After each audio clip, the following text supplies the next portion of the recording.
but so have our programs at COTS, and we're reintroducing some programs to our clients to better support them through their housing journey. So tonight you're going to hear from Eileen Morris, who was formerly in the development department, but has worked in programs in the past and is now what's your official title, Eileen? Client Enrichment Manager? Client Enrichment Services Manager. That's right. Thank you. And we're going to hear from Jules Pelican, Director of Programs, and they're going to speak with you a little bit about some of our new initiatives this year. Just for some housekeeping rules, everyone's muted on entry, and then if you have questions while Eileen or Jules are speaking, you can type them in the chat. The chat goes directly to me as host and our co-hosts, and we'll be able to, if there's something that should be asked in the middle of a presentation, I'll interrupt and moderate a little bit. Otherwise, we'll wait till the end of Eileen's speaking role and then Jules's to ask questions about the programs that they bring up. And then we'll have more time for Q&A at the very end as well. Let's see, and we are recording, so we will be sending this out as an email after the event. So, you know, it's great to see your faces, but just know that, you know, we will be sending this out. Hopefully everybody's okay with that, but we feel like it's the best way to reach people. And we did see some people watch our video after last month's town hall, which was really awesome. Okay, so Eileen, do you want to go ahead and get started? Maybe introduce yourself and talk about how long you've been in this new role, and then just let me know when you're ready for me to start sharing the screen. Okay, great, thank you. You could share the screen now, Jamieson, that would work.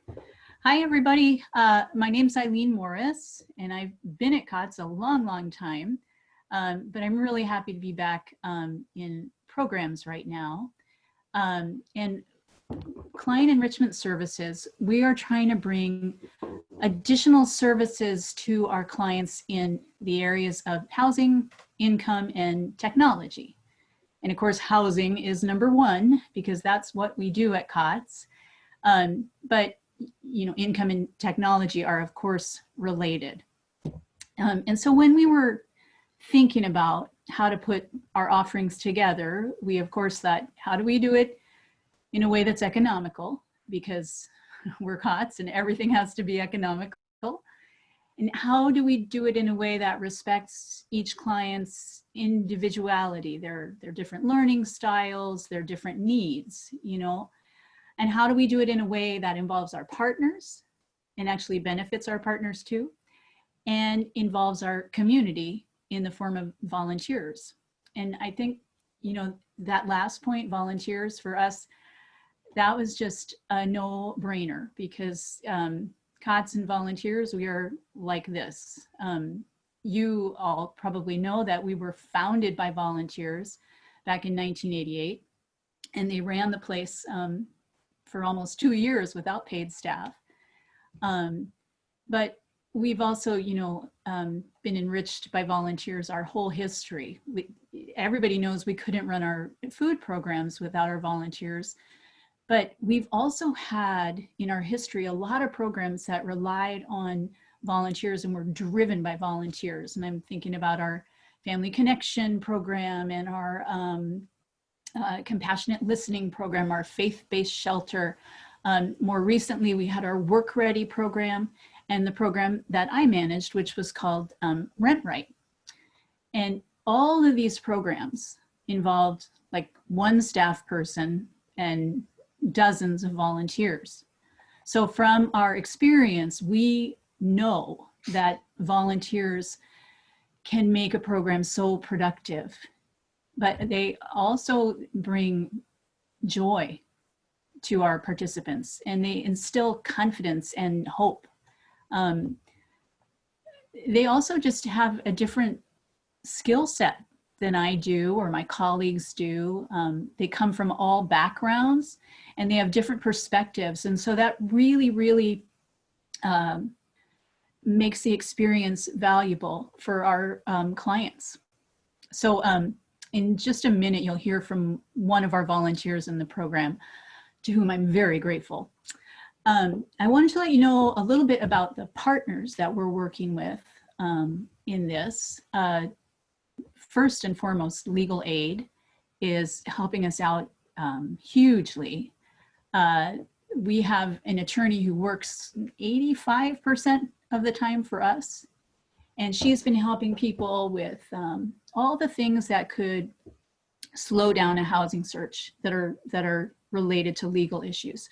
So credit, expungement, housing issues, child support.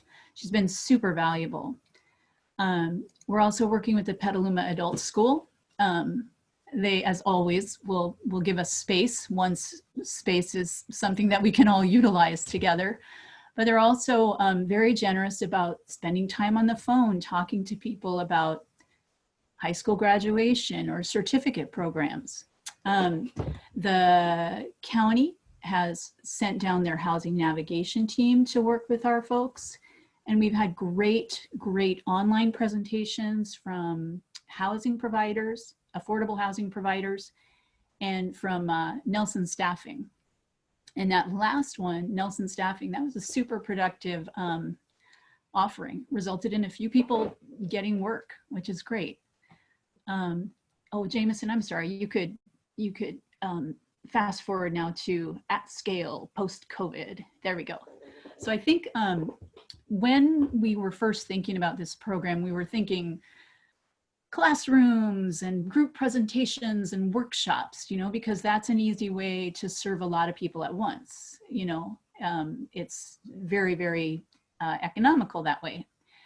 But it also produces, you know, all sorts of synergies, because there's nothing like, I know some of my Rent Right volunteers are in the Zoom right now. There's just nothing like being in a crowded classroom when someone shares some good news, and you look around the room and all of a sudden there are people and their faces have changed, and you can tell they're thinking maybe good things can happen. There's just something about being in a group and being with people who are not paid to help you, but are helping you. That's very powerful. So I, for one, well, actually probably not for one, probably we're all just dying for the day when we can gather together again. But for the sake of this program, I'm really looking forward to the time when we can all get together in large groups. However, and we could go to the next slide, we are learning a lot of things in this era of coronavirus. And these are lessons that I want to, you know, incorporate all the time, because we're serving people in programs where they live as far away as Cloverdale. And so the fact that I can put together on Zoom somebody who lives in Cloverdale with a volunteer who lives in Novato, and they can spend an hour together and come out with a resume, that's very powerful. And we're really happy to have that tool in our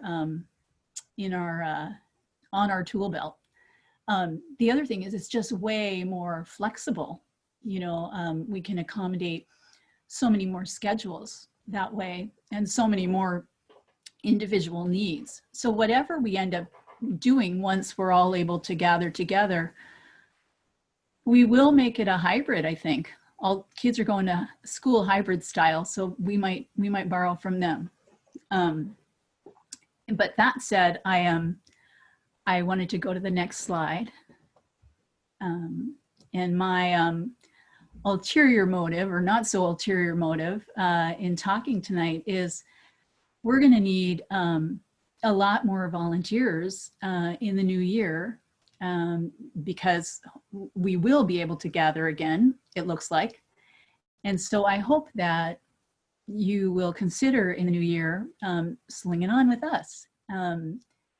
You'll get my contact info in the email that comes out after this Zoom meeting, and we would love to have your help. Usually our volunteers right now are meeting one-on-one with people over Zoom, helping them with resumes, interviews, interview practice, informational interviewing, housing applications, a lot of interviews. So we would love to have your help. And with that, I wanted to introduce Bob Monsour, who has been helping people with resumes and with just becoming familiar with how to use emails and text messages and stuff like that. So I'm really grateful to Bob. He's been a super flexible, kind person, and our clients have gotten a lot out of working with him. So Bob, you want to unmute yourself? Yeah, I just did. Thank you, Eileen, for the gracious introduction. And if I sound a little bit weak, I just had knee replacement surgery last week, so I'm in a little bit of a weakened state. But I want to say that I've really enjoyed volunteering. I'll give you a little bit of history about how I originally got connected to COTS. My wife and I attend St. Vincent de Paul Parish up in Petaluma. And we don't live in Petaluma anymore. We did, but we live in northern Novato now, but we would still go to church up there. And I would often see the COTS reference calling for volunteers in the kitchen. And so I volunteered maybe 3 times in the kitchen, and then the pandemic happened. And so there went that. And then I happened, I'm on your email list, and so I got notification of the prior Zoom call, maybe it was 2 Zooms ago, of an event like this. And I asked a number of questions, and I think Jamieson put me in touch with Eileen, and we got to talking about, you know, how I could be of help. And then she invited me to participate in I think I forget what it's called, Workforce of the Bay Area or of the North Bay. There was a workshop on resumes and how to do resumes that work.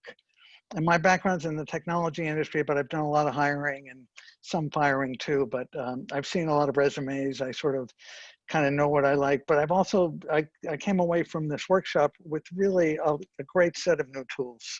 And it really is focusing a resume not just on your typical reverse chronology of your jobs, but centering it around your skills. Because a lot of the clients at COTS, and even myself as I age, I'm retired now, but you know, my resume, just looking at a reverse chronological thing, really wouldn't speak to the skills that I have and what I bring to the table and examples of that.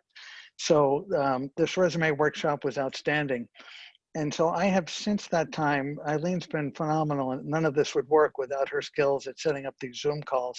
But I've worked with 8 different clients so far on everything from income to housing to technology. Housing, not so much, more income in terms of getting a resume together. And so I would just, a typical 1-hour session would be, you know, they provided the resume they have so far. I have a conversation with them. I sort of go to work on their resume, and then we collaborate on it on Google Docs, or, you know, they take it and run with it. And Eileen has also collected a number of resources and links that I share with the clients about how to write a good cover letter. So like I said, I've served about 8 clients so far. Some of it's technology. I have a follow-up with one of them on Friday, and I really enjoyed it. Any of you on here that haven't volunteered or are thinking of volunteering, it's not a heavy lift, and just talk, you know, and I enjoy meeting new people. I get along with most people, and just being an ear and talking to the clients has been satisfying for me personally, and hopefully they've benefited from it themselves. So that's pretty much it. That's great. Thank you so much, Bob. Sure. We've got a couple questions in the chat. So I just wanted to pose those. Eileen, are we tracking any data around this program right now, or are there plans to track that data in the future? We are tracking. We started early on tracking. So we're tracking what the inputs are, you know, how many hours we spend with people, how many volunteer hours, and then what the results are. You know, when a client leaves, has their income gone up? Have they found work? So yes, I spend a fair amount of time with an Excel sheet. That's great, and that will help us improve our programs over time and see what's working and what we should trim or edit. And then also there was a question about what the volunteer hours are like for these roles and what opportunities specifically might be either available now or a few months down the road. So a few months down the road, I envision that we're going to have a lot more volunteer opportunities. Right now, I think with with coronavirus, connecting is harder. So I may need one more volunteer to help with interviews upcoming. And I just signed somebody up to help with finances and credit repair. So I think right now the work won't be as bounteous as it will be soon. And I actually have a question. How are we communicating these new offerings to our clients? How are we keeping them informed of what's available? That's a great question. So every time a client moves into our shelter, their case manager meets with them within the first few days they're here. And there's a survey like, do you want help with your resume? Do you want help practicing an interview? Do you want to learn about temp agencies? Do you want to learn about affordable housing? So I have each client's survey and then I get in touch with them. And then for our other programs, for our rapid rehousing clients, our homeless prevention clients, our permanently housed clients, their case managers also help them do a survey and get it to me. Nice. Yeah. Does anyone else have any other questions that you'd like to pose to Eileen or to Bob? And we'll have time again for additional FAQ at the end of the town hall, but. If I could chime in, one of the things that I do after each client 1 hour Zoom session is Eileen provided a volunteer report. It's a simple 1-page format, and I fill that out usually right after the Zoom while it's fresh in my memory. So she has an idea of what we've done, and she is sometimes listening in on the Zoom while we're doing it, while she's kind of not visible in the screen. But so there you go. Oh, that's great, Bob. Thanks for letting us know. All right. Well, why don't we just move on to Jules at the moment, and she'll give us a little bit of information on a new Pathways program. And again, if anyone thinks of questions either for Eileen or for Jules while they're speaking or in the next few minutes, just type them in the chat and then I'll give everybody a chance to speak. All right, Jules, do you want to go ahead and start, and then just let me know when you want me to share the screen? Okay, beautiful. Thank you so much, everybody, for attending tonight. I'm thrilled to see so many known faces and so many unknown faces, equally as good. I want to talk to you a little bit tonight about some reintroductions of programming that we had at COTS previously and that had gone away for a few years due to changes in funding requirements and administrative changes at COTS. And we're really thrilled to be offering some recovery options now. One of the big tenets in homeless services right now is called Housing First, and there's a lot of different elements to Housing First. Essentially, it would mean, you know, offering people housing as a right, and then working towards other things like behavioral health issues or recovery. But one of the other things about Housing First is that it really focuses on client choice. It's not up to us to decide what's best for the client. It's really up to the individual to know what is right for them. So as part of client choice, we want to offer opportunities for people who are seeking recovery. Specifically, our shelter and housing programs for the last few years have been harm reduction model, which means that people can use substances and it's more of a behavior-based kind of approach. Like if you use substances, but your behavior is not a problem, then that's your choice.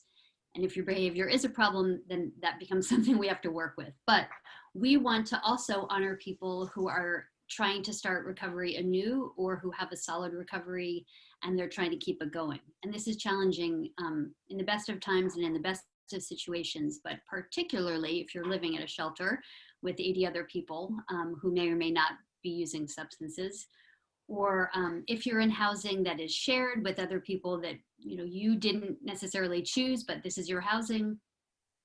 These are challenges. So Jamieson, why don't you put up the pathways slide, and I'll just go over some of the new old offerings. Excellent. All right, so we are going to be offering recovery options, really starting, it's sort of a continuum from outreach to shelter to housing. And that's the first part of this chart here.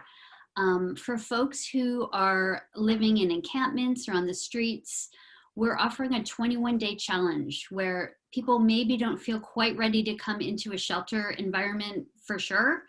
Maybe they want to check it out. Maybe they want to check sobriety out. So we will invite a limited number of people to come stay with us in our dining room. They would sleep in the dining room in the evenings, but they could participate in all of the COTS offerings, including all of the many recovery offerings, which will be described next. So 21-day challenge is something that we had done in the past, or something similar. It might have been 30 days. But at this point, 21 days, reportedly is enough to break a habit. I'm not so sure about that, but it's a great start. And if someone wants to start off in the dining room because they're not ready to commit to living in the shelter, they can start there, with our hope that they would then enter the shelter program and go through all of our case management offerings and housing location and client enrichment services and all of this. Then the next kind of offering that we're very, very close to being ready to do are our Pathways shelter beds. So we, due to the pandemic, we actually have rearranged the whole physicality of our shelter. We reduced the number of beds in the shelter to allow for social distancing, and we're going to keep it reduced because it's healthier. So along with moving bunks around and things like that, we're creating an area that's slightly more private, and that's going to be the Pathways area. And it's for people who are in recovery. And that can be someone who's just starting out in recovery, or it can be someone who is solid. But we want to give people a little bit more privacy at night, a little bit more quiet, hopefully. It's challenging to sleep in a room with 80 other people, and having a little bit more of a sound barrier and a sight barrier, we're thinking as maybe a way to help people who are trying to stay sober in the midst of some chaos. So we are very close to opening this up. I saw that the dividers came in today. We were waiting for some wall dividers to create this sort of nook. And I saw them on the floor when I was leaving work today. So that will be to come. Something that we have started, though, now moving into housing, is Pathways Integrity Housing. So some of you know our Integrity Housing program is shared housing in the community of Sonoma County. We rent homes, typically about 4-bedroom homes, from independent landlords, and then we sublet the rooms to our clients, making it a more affordable housing opportunity for folks. So if the people in one of our integrity houses, if all of the housemates agree that they want it to be a sober house, we will call that then a Pathways home. And we have 2 right now. And the folks who are living in the home sign like a home share agreement that they all agree to a variety of things, among them sobriety and supporting one another in sobriety. And if someone needs help with their sobriety, they're also agreeing to get in touch with a case manager or do what it takes to help someone. And if that housing doesn't work out for an individual, they can move into a regular integrity housing. We're not saying that people would lose housing if they can't stay sober. It's not about that. It's just an option. Jamieson, does the slide go up? Yeah. All right. The next thing I want to talk about, and this slide doesn't even include all the wonderfulness that I'm going to share with you.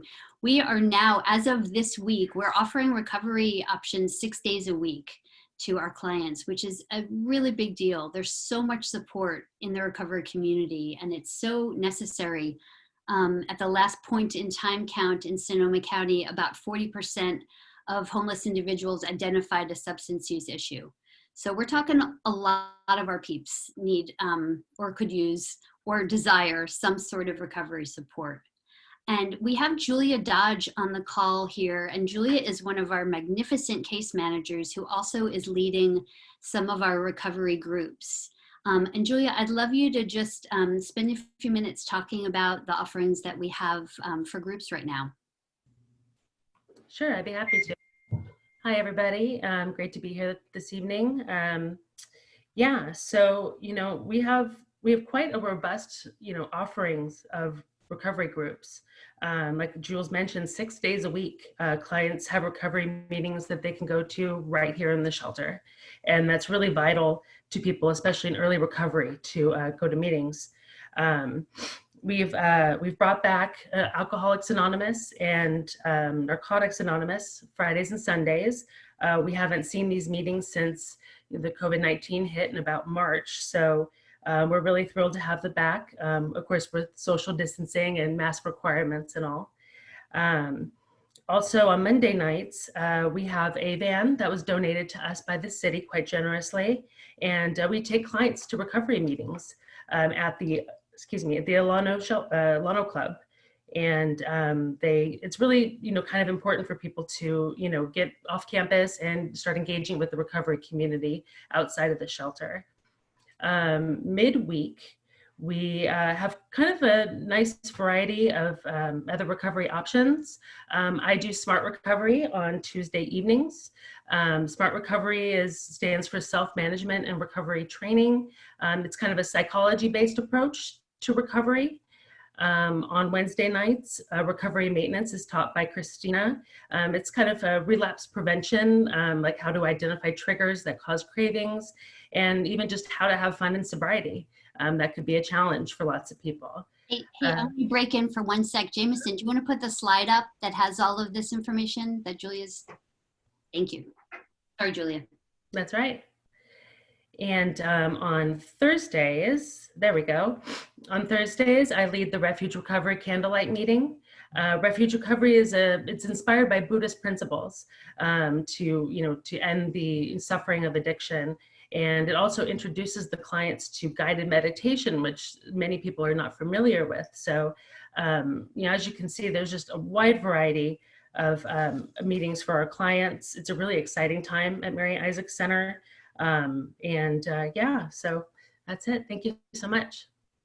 Thank you, Julia. And thank you for the work you do for all of our clients and particularly those in recovery. All right, Jamieson, you want to bring all of us back? Yeah, thanks. I think that's pretty much all I wanted to say about pathways, but I'm completely happy to answer questions if there are any. Yeah, we have, well, there was a question about 12-step programs, which was answered, and then also a question about whether we offer meditation activities or in the shelter or in integrity houses. And it sounded like Julia touched on that a little bit. I don't know if you want to speak a little bit more about that particular offering, Julia, but. Sure, yeah, in Refuge Recovery, we read from the book and we also do a 15-minute guided meditation, kind of candlelight, nice and relaxing for the evening. And it's a new practice for lots of people, but it really, helps with anxieties, it helps with stress. It's really beneficial to our clients. Awesome. And I guess I would echo the same question I had for Eileen is how are clients informed of all of these offerings and what's our communication strategy for that? So right now we're papering the walls with these flyers because we're excited about the new groups. Like the original flyer had one group and now just a few months later it has grown. So yeah, all the case managers and all the housing programs and in the shelters are made aware of these offerings, and then they share it with their clients. And we also have, Eileen has put together these screens in the lobby that have this sort of slideshow of offerings, and all of this information is included there. So if you hang out in the lobby for more than 10 minutes, it's in your face. Yeah, we're excited. So we are spreading the word. That's great. Well, we also have a few questions that are more directed towards COTS in general. So please feel free, everyone on the Zoom, to submit additional questions about specific programs. But we also got a great question from Jennifer about, are the numbers of homelessness prevention clients increasing right now due to COVID and the fires, which I think is an important point. Yeah, thank you, Jennifer. Homelessness prevention is a relatively new program for COTS. This is just our second, we've completed our first year and we've started our second year of having this program. And boy, are we psyched that we have it, because we're really helping people who would not have needed it a couple of years ago.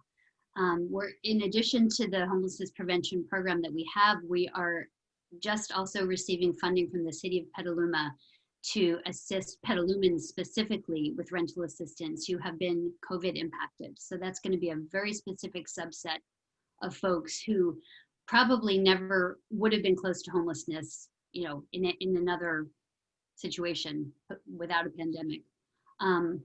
We are definitely seeing an increase. It is one of our more robust programs now. And we're doing a really great partnership between homelessness prevention and Eileen's program, the Client Enrichment Services, because it's a short-term financial assistance program, just maybe up to 3 months. So people have to quickly get into gear. Like, we'll help them with rent, we'll help them with back rent, but all of those people are being referred to Eileen's program, a lot of them for job search. So that's been a really nice sort of inter-COTS program partnership. I'm also, I'm just going to throw the question out there. How is homelessness prevention funded?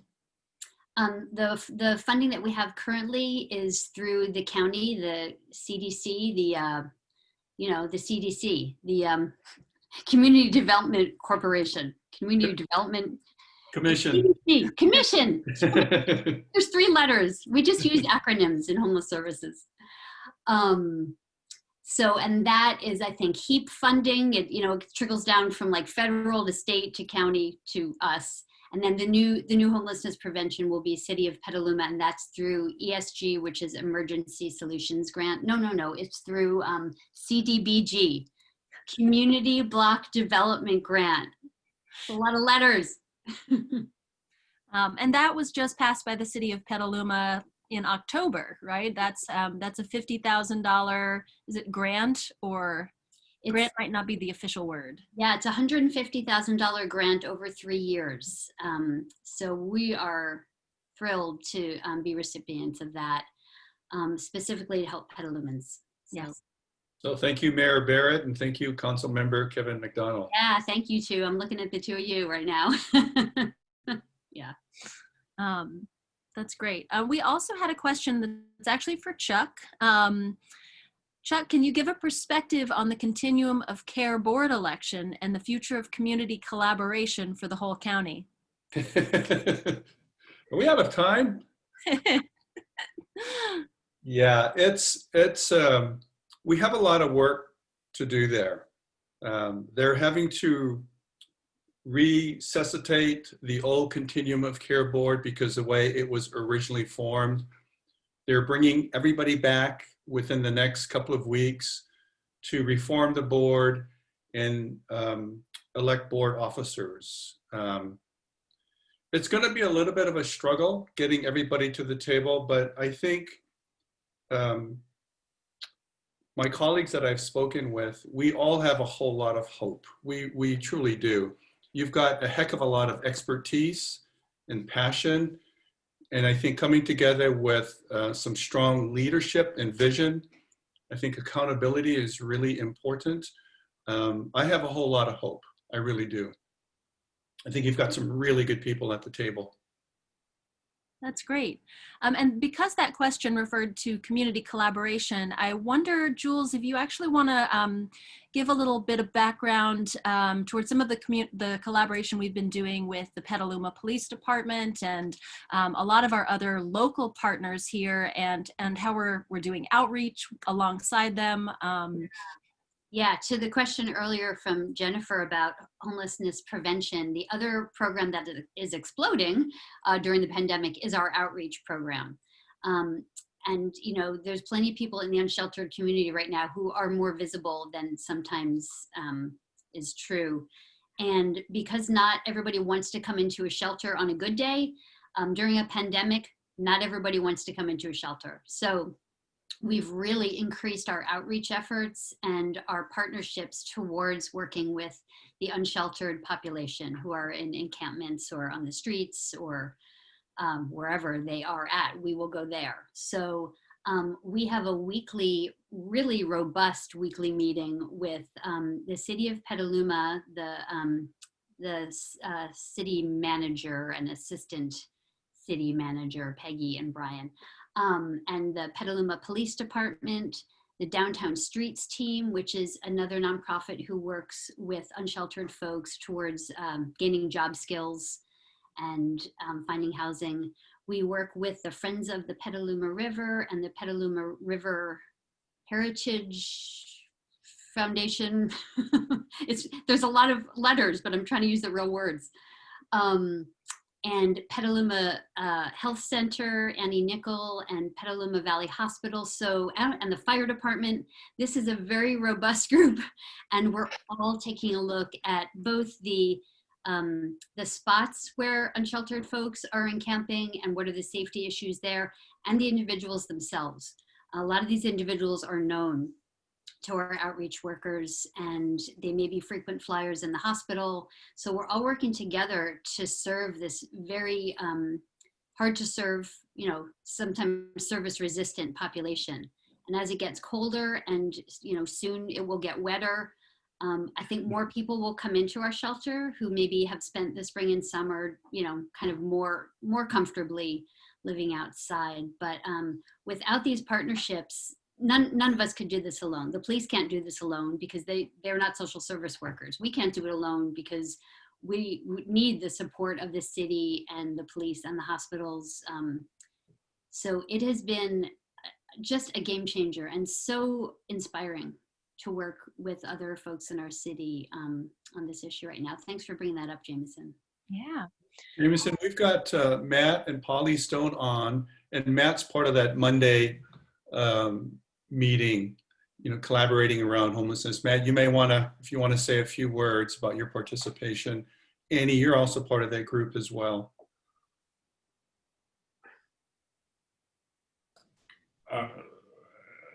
Yes, we're recent newcomers as the Petaluma River Park Foundation, the group that's buying the balance of the McNair Peninsula. And obviously there's activity there that's difficult, and we've really appreciated having the guidance and the support of well, the whole Petaluma family as we try and resolve it with compassion and common sense. It's been great. It's been nice having you, Matt. Thank you. Thanks, Matt. And I guess the last question that we have, unless anybody else wants to submit one to the chat, you know, we talked about 2 of our integrity houses right now are identified as pathways houses, but how many homes do we have in the entire integrity program right now? Mm-hmm. I think as of next week, we'll have 10. We just dropped 1. We were at 11. I think I'm quoting this correctly, but we have about 10. And most of them are in Petaluma.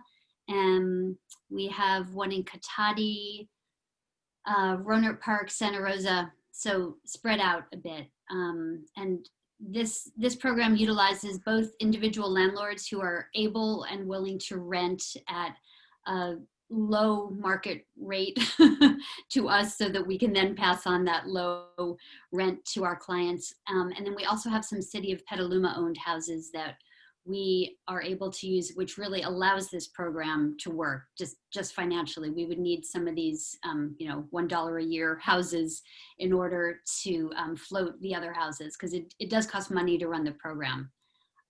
But it has been a long-standing program of COTS.